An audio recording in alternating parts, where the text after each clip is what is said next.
नमस्कार, खबरां दे इस बुलेटिन विच तुहाडा स्वागत है। मैं रचना सेवक। पहला पेश ने चोणवीआं खबरां।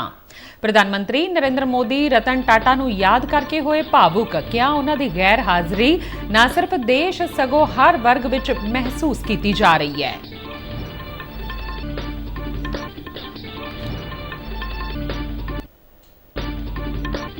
केंद्रीय मंत्री नितिन गडकरी ने इंडियन रोड्स कांग्रेस के 83वें सालाना सैशन का किया उद्घाटन।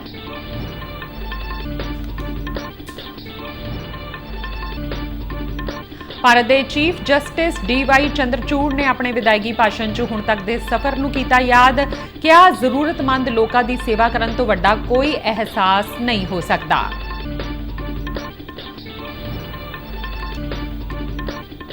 पंजाब पुलिस वालों तस्करी की साजिश नाकाम, 2 कीते काबू।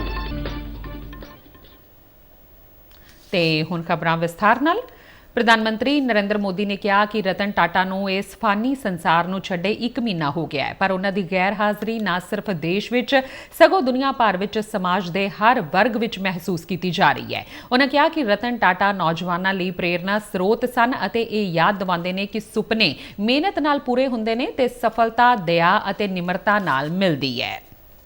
विदेश मंत्री डॉक्टर एस जयशंकर ने ASEAN India network of think tank की 8वीं गोलमेज कॉन्फ्रेंस में भारत और आसियान दरमियान सहयोग की रणनीतिक महत्ता पर जोर दिंदिआं कहा है कि दोवां देशों की जनसंख्या और उभरदियां मंगां एक दूजे के पूरक और विश्व अर्थचारे के प्रमुख चालक बन सकदियां ने। भारत और आसियान अंतरराष्ट्रीय अर्थव्यवस्था में वड्डियां उत्पादक शक्तियां बन सकदियां ने। उन्होंने अगे कहा कि भारत आसियान भाईवाली हुण अपने चौथे दहाके में अपार संभावनावां रखदी है। असीं आसियान की अगवाई वाले सारे सम्मेलनों में एक उत्साही भागीदार रहे हैं।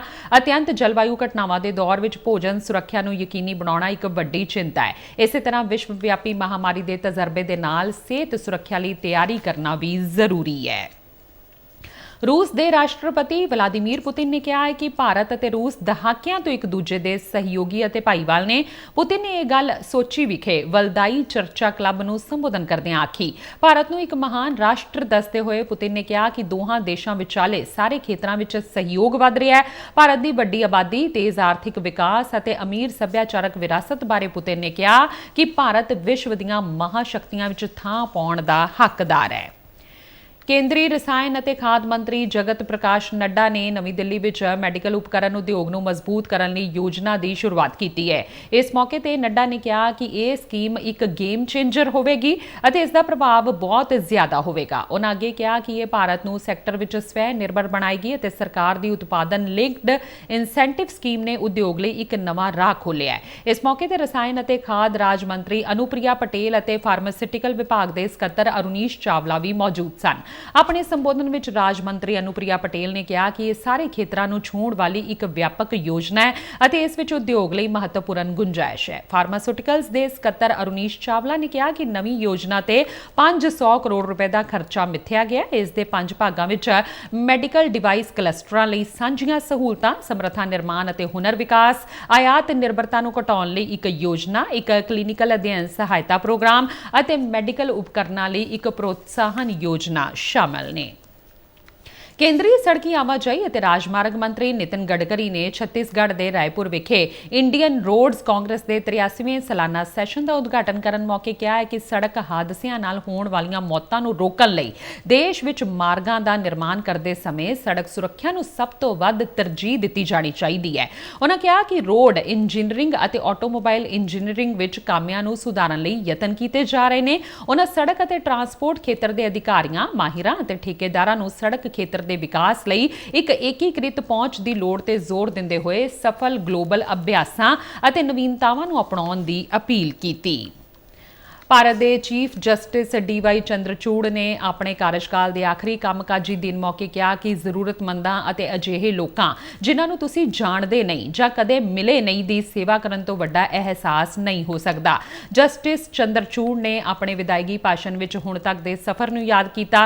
चीफ जस्टिस चंद्रचूड़ अपनी विदायगी समागम दौरान 4 जज्जां के रस्मी बेंच की अगवाई कर रहे सन, जिस विच CJI मनोनीत संजीव खन्ना, जस्टिस JB पारदीवाला ते जस्टिस मनोज मिश्रा भी शामिल सन। CGI ने ना सिर्फ काम पूरा करन बल्कि देश की सेवा करन दे मिले मौके ते तसल्ली जाहिर की। इस दौरान अगले मनोनीत चीफ जस्टिस संजीव खन्ना ते बार दे होरना आगुआं जिन्हां विच attorney general, solicitor general, supreme court bar association के प्रधान कपिल सिब्बल ते होर शामिल सन ने चीफ जस्टिस चंद्रचूड़ के काम ते कार्यकाल की शलाघा की। इस दौरान सुप्रीम कोर्ट बार एसोसीएशन के प्रधान ते सीनियर वकील कपिल सिब्बल ने कहा कि चीफ जस्टिस DY चंद्रचूड़ ने अदालती कार्रवाई की ऑनलाइन पहुंच की इजाजत देके न्याय प्रणाली च सुधार किया। सिब्बल ने कहा कि जस्टिस चंद्रचूड़ अपने फैसलियां, विहार, सादगी और ठरमे लई याद किए जाणगे अते इह गुण महान जज्जां दी निशानी हुंदे ने। भारत ਅਤੇ ਆਸਟ੍ਰੇਲੀਆ ਦੀਆਂ ਫੌਜਾਂ ਵਿਚਕਾਰ ਸੰਯੁਕਤ ਫੌਜੀ ਅਭਿਆਸ ਆਸਟਰਾ ਹਿੰਦ ਦਾ ਤੀਜਾ ਸੰਸਕਰਨ ਮਹਾਰਾਸ਼ਟਰ ਦੇ ਪੁਣੇ ਵਿੱਚ ਵਿਦੇਸ਼ੀ ਸਿਖਲਾਈ ਨੋਡ ਵਿੱਚ ਸ਼ੁਰੂ ਹੋ ਗਿਆ। ਇਹ ਅਭਿਆਸ 21 ਨਵੰਬਰ ਤੱਕ ਹੋਵੇਗਾ। ਆਸਟ੍ਰੇਲੀਅਨ ਅਭਿਆਸ ਇੱਕ ਸਾਲਾਨਾ ਸਮਾਗਮ ਹੈ ਜੋ ਕਿ ਭਾਰਤ ਅਤੇ ਆਸਟ੍ਰੇਲੀਆ ਵਿੱਚ ਵਾਰੀ-ਵਾਰੀ ਕਰਵਾਇਆ ਜਾਂਦਾ ਹੈ। ਇਸ ਅਭਿਆਸ ਦਾ ਪਿਛਲਾ ਸੰਸਕਰਨ ਦਸੰਬਰ 2023 ਵਿੱਚ ਆਸਟ੍ਰੇਲੀਆ ਵਿੱਚ ਕੀਤਾ ਗਿਆ ਸੀ। ਆਸਟਰਾ ਹਿੰਦ ਅਭਿਆਸ ਦੋਵਾਂ ਧਿਰਾਂ ਨੂੰ ਰਣਨੀਤਿਕ ਕਾਰਵਾਈਆਂ ਕਰਨ ਲਈ ਰਣਨੀਤੀਆਂ, ਤਕਨੀਕਾਂ ਅਤੇ ਪ੍ਰਕਿਰਿਆਵਾਂ ਵਿੱਚ ਆਪਣੇ ਵਧੀਆ ਅਭਿਆਸਾਂ ਨੂੰ ਸਾਂਝਾ ਕਰਨ ਦੇ ਯੋਗ ਬਣਾਏਗਾ। ਇਹ ਅਭਿਆਸ ਦੋਵਾਂ ਪਾਸਿਆਂ ਦੇ ਸੈਨਿਕਾਂ ਵਿੱਚ ਭਾਈਚਾਰਾ ਅਤੇ ਸਦਭਾਵਨਾ ਪੈਦਾ ਕਰਨ ਵਿੱਚ ਵੀ ਮਦਦਗਾਰ ਹੋਵੇਗਾ। ਰੱਖਿਆ ਮੰਤਰਾਲੇ ਨੇ ਬਿਆਨ ਜਾਰੀ ਕਰਕੇ ਕਿਹਾ ਕਿ ਭਾਰਤ ਅਤੇ ਆਸਟ੍ਰੇਲੀਆ ਦਾ ਸੰਯੁਕਤ ਫੌਜੀ ਅਭਿਆਸ ਆਸਟਰਾ ਹਿੰਦ ਮਹਾਰਾਸ਼ਟਰ 'ਚ ਸ਼ੁਰੂ ਹੋ ਗਿਆ ਹੈ। ਜ਼ਿਕਰਯੋਗ ਹੈ ਕਿ 140 ਜਵਾਨਾਂ ਦੀ ਭਾਰਤੀ ਟੁਕੜੀ ਦੀ ਨੁਮਾਇੰਦਗੀ ਮੁੱਖ ਤੌਰ ਤੇ ਡੋਗਰਾ ਰੈਜੀਮੈਂਟ ਦੀ ਇੱਕ ਬਟਾਲੀਅਨ ਅਤੇ ਭਾਰਤੀ ਹਵਾਈ ਸੈਨਾ ਦੇ 14 ਜਵਾਨਾਂ ਵੱਲੋਂ ਕੀਤੀ ਜਾ ਰਹੀ ਹੈ। 120 ਕਰਮਚਾਰੀਆਂ ਦੀ ਆਸਟ੍ਰੇਲੀਅਨ ਟੁਕੜੀ ਦੀ ਨੁਮਾਇੰਦਗੀ ਦੂਜੀ ਡਿਵੀਜ਼ਨ ਦੀ 10ਵੀਂ ਬ੍ਰਿਗੇਡ ਦੀ 13ਵੀਂ ਲਾਈਟ ਹਾਰਸ ਰੈਜੀਮੈਂਟ ਵੱਲੋਂ ਕੀਤੀ ਜਾਵੇਗੀ। Chief of defence staff general Anil Chauhan ਨੇ ਨਵੀਂ ਦਿੱਲੀ ਵਿੱਚ ਸਾਲਾਨਾ ਇੰਡੀਅਨ ਮਿਲਟਰੀ ਹੈਰੀਟੇਜ ਫੈਸਟੀਵਲ ਦੇ ਦੂਜੇ ਐਡੀਸ਼ਨ ਦਾ ਉਦਘਾਟਨ ਕੀਤਾ ਹੈ।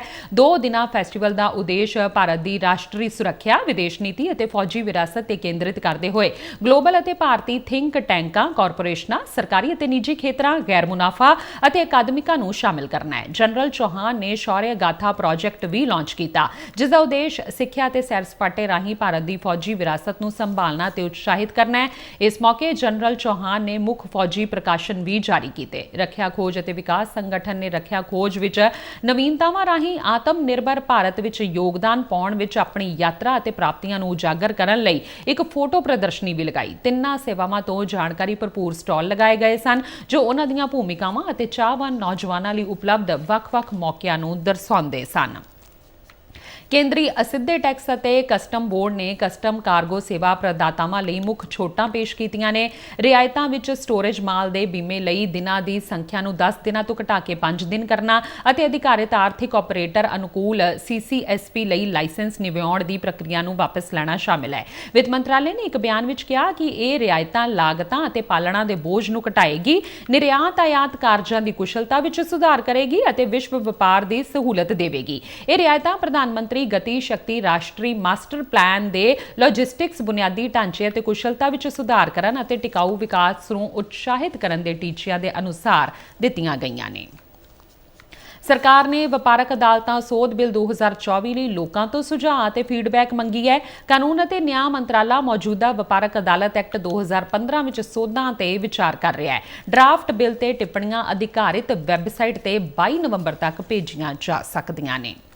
ਗੈਰ ਕਾਨੂੰਨੀ ਹਥਿਆਰਾਂ ਦੀ ਤਸਕਰੀ ਕਰਨ ਵਾਲੇ ਨੈਟਵਰਕ ਦਾ ਪਰਦਾਫਾਸ਼ ਕਰਦਿਆਂ ਕਾਊਂਟਰ ਇੰਟੈਲੀਜੈਂਸ ਅੰਮ੍ਰਿਤਸਰ ਨੇ ਪੁਰਤਗਾਲ ਆਧਾਰਿਤ ਗੈਂਗਸਟਰ ਮਨਪ੍ਰੀਤ ਸਿੰਘ ਉਰਫ ਮੰਨੂ ਘਨਸ਼ਾਮਪੁਰੀਆ ਦੇ 2 ਕਾਰਕੁਨਾਂ ਨੂੰ ਗ੍ਰਿਫਤਾਰ ਕੀਤਾ ਹੈ ਜਿਨ੍ਹਾਂ ਦੇ ਅਮਰੀਕਾ ਆਧਾਰਿਤ ਗੈਂਗਸਟਰ ਬਲਵਿੰਦਰ ਸਿੰਘ ਉਰਫ ਡੋਨੀ ਬਲ ਅਤੇ ਪ੍ਰਭਦੀਪ ਸਿੰਘ ਉਰਫ ਪ੍ਰਭ ਦਾਸੂਵਾਲ ਨਾਲ ਨਜ਼ਦੀਕੀ ਸਬੰਧ ਹੈ।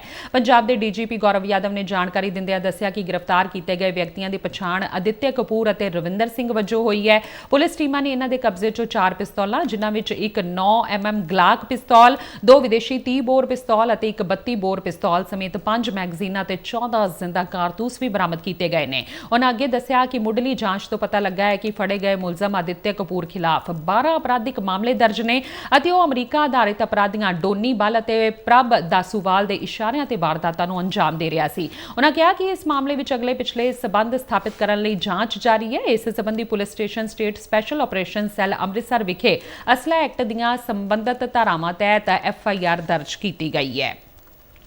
ਡਰਬਨ ਦੇ ਕਿੰਗਜ਼ ਮੀਡ ਕ੍ਰਿਕਟ ਸਟੇਡੀਅਮ 'ਚ ਖੇਡੇ ਗਏ ਭਾਰਤ ਦੇ ਦੱਖਣੀ ਅਫਰੀਕਾ ਵਿਚਾਲੇ ਲੜੀ ਦੇ ਪਹਿਲੇ T20 ਮੁਕਾਬਲੇ 'ਚ ਭਾਰਤ ਨੇ ਪਹਿਲਾਂ ਬੱਲੇਬਾਜ਼ੀ ਤੇ ਫਿਰ ਗੇਂਦਬਾਜ਼ਾਂ ਦੇ ਦਮਦਾਰ ਪ੍ਰਦਰਸ਼ਨ ਨਾਲ ਦੱਖਣੀ ਅਫਰੀਕਾ ਨੂੰ ਇੱਕ ਤਰਫਾ ਅੰਦਾਜ਼ 'ਚ 61 ਦੌੜਾਂ ਨਾਲ ਹਰਾ ਕੇ ਲੜੀ 'ਚ 1-0 ਦੀ बढ़त हासिल कर ली है। इस मुकाबले च भारतीय टीम ने 20 ओवरां च 8 विकटां गुआ के 202 दौड़ां दा विशाल स्कोर खड़ा कीता सी।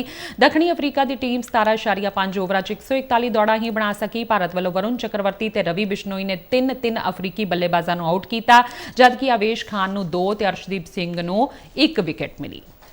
ते इस दे नाल ही खबरां दा बुलेटिन खत्म हुंदा है। इजाजत दिओ, नमस्कार।